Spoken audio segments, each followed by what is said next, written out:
Hi, and welcome to another episode of For the Love of Yoga. My name is Anika.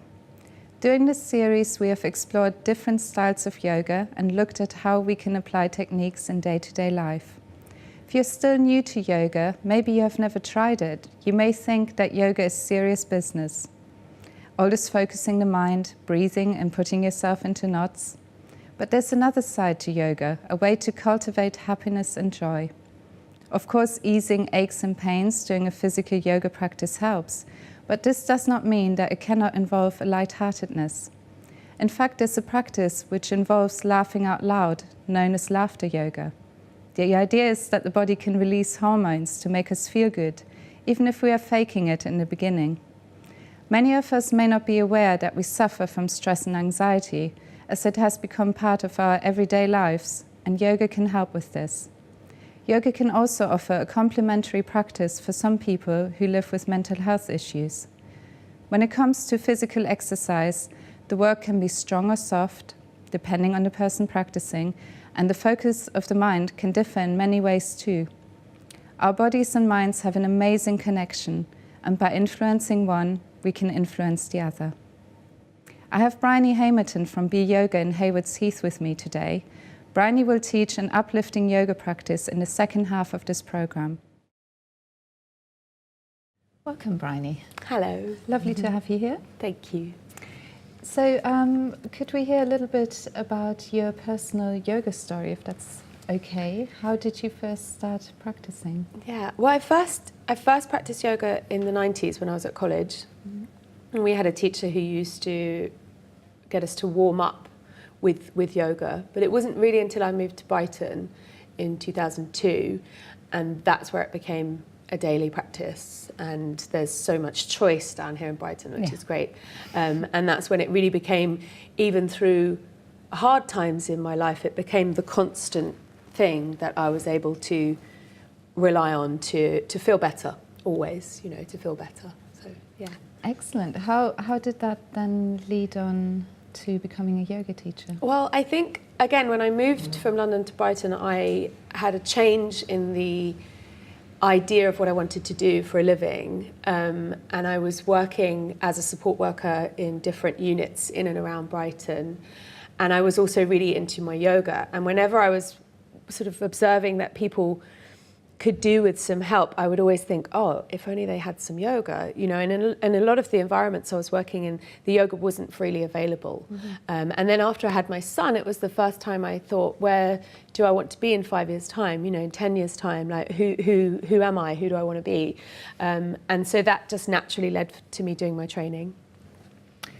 And in terms of teaching, in terms of spreading the yoga, so to speak. What do you think is the most important aspect that you like to share? I think that if students can feel empowered when they practice yoga, so when they realize through simple breath and body movements that they are capable of making a change, and even if that's just simply feeling a little bit better without really knowing why. And I believe that this practice is for everyone, and I believe that you can guide people very simply into a place where, through the tangible reality of their physical body and their own decisions to move the breath through that body and feel better, they then feel more emotionally resilient and empowered as well, because the two, as we know, are linked together. Absolutely. So in terms of working with the state of our minds, how does that link into the yoga practice? You just started to touch on that. Yeah. So, well, very simply, when we breathe slowly and what we call coherently, so a steady inhale and exhale, we begin to balance the nervous system. And this happens very quickly because obviously our breath is incredibly important. We have to breathe all the time. So when we're a little bit stressed or a bit anxious, we can all get like that, we can all get a little bit busy. Absolutely. We don't breathe properly, we breathe very shallow, we often breathe a little bit quickly. And then we're in a state of that fight or flight state. And when we're in that state, especially for long periods of time, the energy of the body goes more to the muscles, ready to move. And it takes away the vital energy, the glucose stores from the parts of the body that we need for that rest and digest state.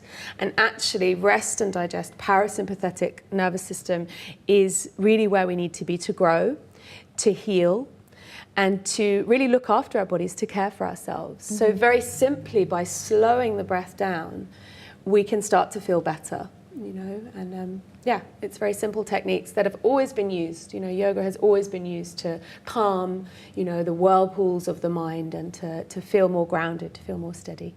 We don't actually have to go to yoga class or do a full practice every day. No, this not could be at a all. start. No, not at all. No, not at all. Anyone can practice, and anyone can practice anywhere. You know, you don't need to have a fancy mat or a certain pair of leggings. You can just simply wake up and breathe. You know, and just being conscious, being aware in that moment that you are breathing without feeling, you know, regret for the past or anxiety for the future. Just our breath brings us directly to the present and our present experience, you know, and that's really what mindfulness is just being present in that moment without judgment or attachment. So, yeah. Have you had, in your own experience, in your own classes, and as a yoga teacher, have you had a real wide variety of people come to your classes? Yeah. I've had lots of opportunities to teach in different settings, in day centres. So I have taught older people. We've taught people with various physical ailments and difficulties. We have, where we are, a huge age range and lots of people who have never done any yoga before. And more we find these days people are being referred to practice yoga when other things, you know, maybe aren't working so well. And that, I think, is a really positive step for the future. And I think, you know, that's why it's great that we're here for the love of yoga and to spread the idea that this is for all of us. Absolutely. And in terms of working with maybe slightly, I don't want to say more serious issues, but stress is something that we all suffer with, whether we're aware of it or not. Yeah. Because sometimes just running around. Being busy. Exactly, stressful day-to-day lives, anxiety and also mental health issues. Yeah. Do you think yoga has really got a place there to? Absolutely. I think yoga can be a wonderfully complementary addition to anyone living with mental health issues. And like you say, we all get really stressed. For more serious conditions, you know, there's been several studies to show that yoga can be more effective than simply just doing exercise. So a lot of negative symptoms for certain conditions that people are living with are a lack of sort of oxytocin, lack of empathy, and the ability to feel and process emotions. And often, you know, we have different treatments that will address more serious symptoms, but not necessarily those. And yoga has been shown to increase the body's production of oxytocin, which is the cuddle hormone. You know, the way we feel when we get a hug. You know, and there isn't always someone around to give us a hug, so we can give ourselves a hug for a start. But also through that yoga practice, we can change. You know, through the endocrine system, we can change the way that we feel. And in this way, for everybody, especially those living with more challenging conditions, yoga can and will, you know, with a very simple, regular practice, really help people to feel better. Well, a little bit of motivation, maybe to start doing something at home, even if it's just taking a few breaths and moving in that direction. And what about your practice today? What are you going to focus on? So keeping with that theme, we're going today to do a very simple, so anyone can practice this, just an uplifting practice.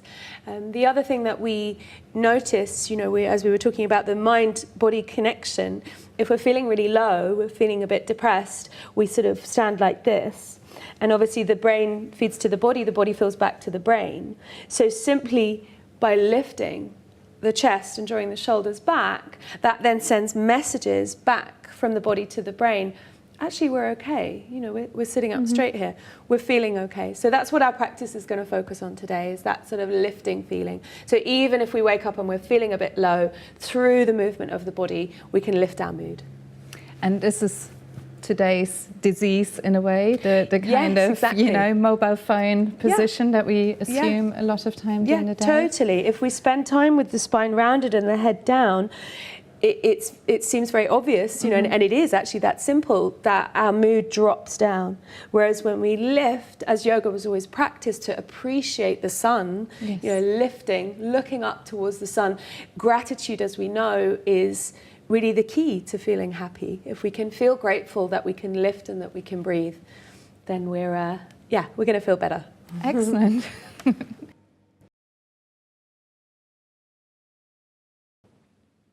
Hello. So today we're going to do a simple uplifting practice. So if you'd like to bring your feet underneath your hips and then just shift the weight from one foot to the other. And when you're comfortably there, lifting the toes and feeling the ground underneath your feet. So you can lift one heel, place it down, lift the other heel, place it down, feeling the soles of your feet on the ground. And then bringing your hands, one hand just above your tummy and one hand on the chest. And here, if you're comfortable to, you can look down or you can close your eyes. And then just noticing your breath as you breathe in and then breathing out. And what you may notice is that as you inhale, there is a natural lifting. And then as you exhale, there is a natural lowering. And this is going to be part of our sequence today, the movement of the body as we breathe in and the movement as we breathe out. Okay. So releasing the hands now, bringing the hands together. And you're just going to touch the fingers a couple of times and then bring the hands together towards your heart space. You can have the elbows slightly lifted and your shoulders rolling back. And once again, feel the ground underneath your feet, so your feet are comfortable, toes are spread. And then we're going to make a little movement now to link with the breath. So as you exhale, you're bringing your thumbs maybe in towards your heart. And then as you inhale, we're going to lift the arms up and take the elbows out to the side. As we exhale, we bring the hands back to the middle and then down to the heart space.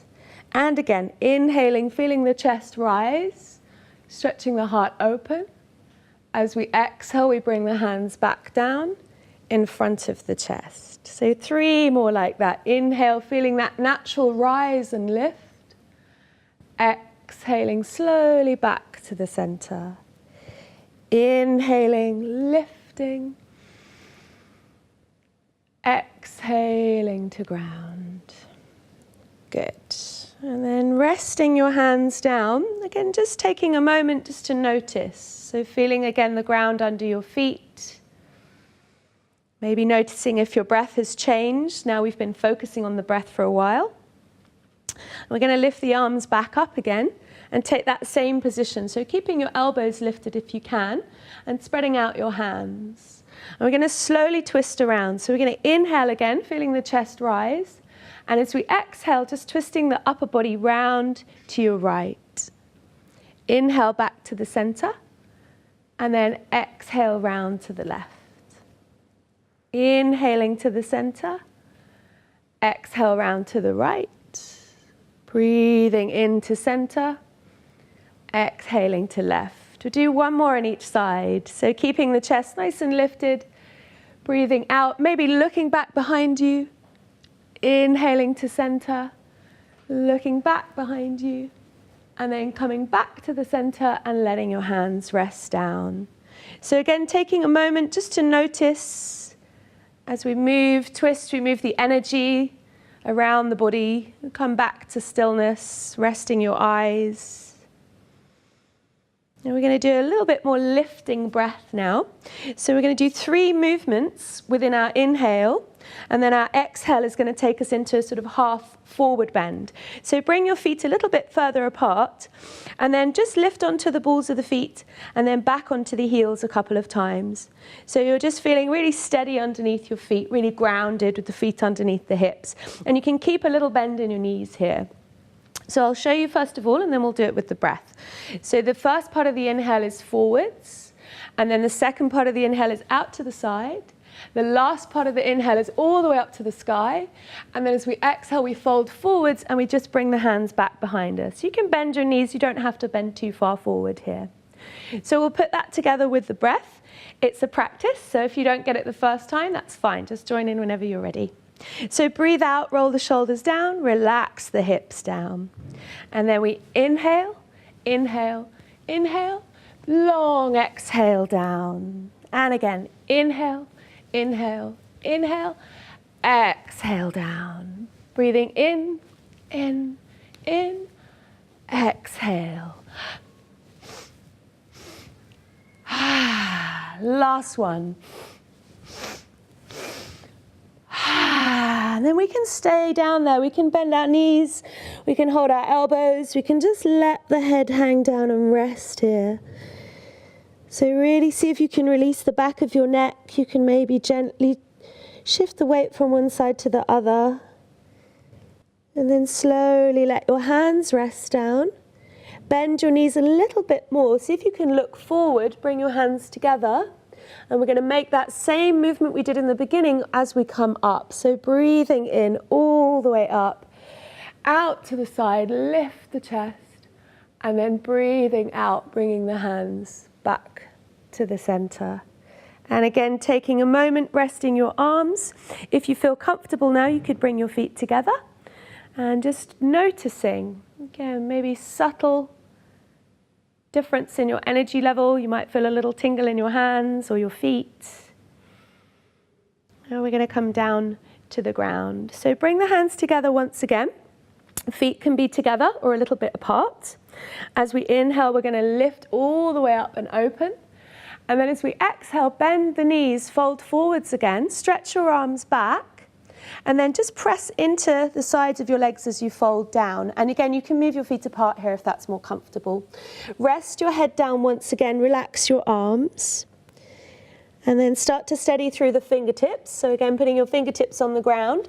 You're going to take your left foot back and gently release the knee to the ground. So when you come up, just check that your hips are level. This foot is comfortably under the knee. You can have your back foot with the toe tucked under, or you can have the foot pressing down, whatever feels more comfortable for you. And then when your pelvis is level and you feel secure here, we're going to do that same movement we did at the beginning. So the hands come back to the heart. Exhale, relax your shoulders. Inhale, lift and open. Exhale, come back to the center. So remember, we're following the natural movement of the breath here. We're inhaling to open. And we're exhaling to come back to the center. One more like that. Breathing in. And then breathing out. And then we're going to come into another twist. So with your left hand, just bring it down onto your right knee. And then this right arm, we're going to circle back behind us. So again, with your breath inhaling, lifting up. And then as you exhale, you can take that arm back behind you. And you can just gently place it on your lower back. And then notice here, if your breath is a little bit different in twist, which is very normal, you just keep your head lifted as you breathe in. And then maybe gently twist as you breathe out. And you can look back behind you with your eyes.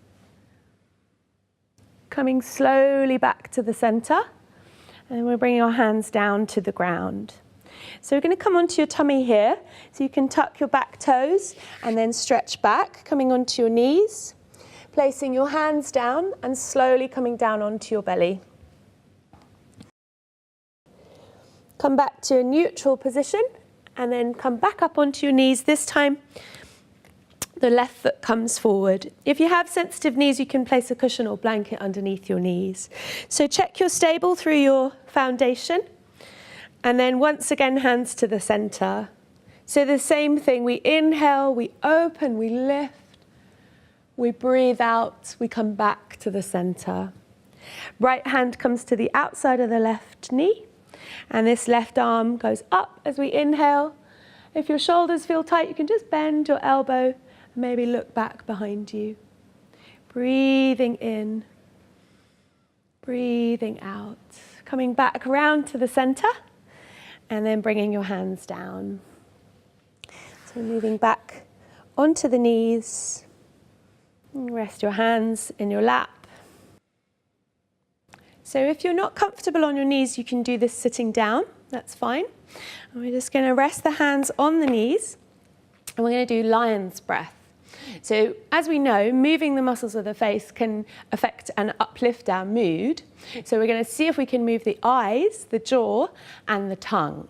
Yeah? And don't be afraid to look silly, because that is very much what we're doing here.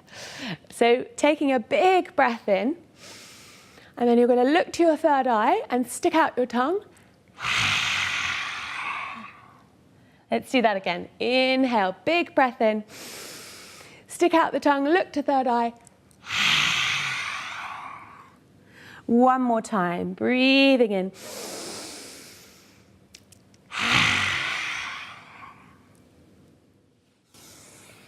Coming back to the center, maybe turn your palms up. Rest your eyes. And thank you for joining me. Thank you, Bryony. Don't forget to come along to the Brighton Yoga Festival on the 23rd of July at the Brighton Dome Corn Exchange. It's free and the perfect way to see what yoga is all about. Bye for now.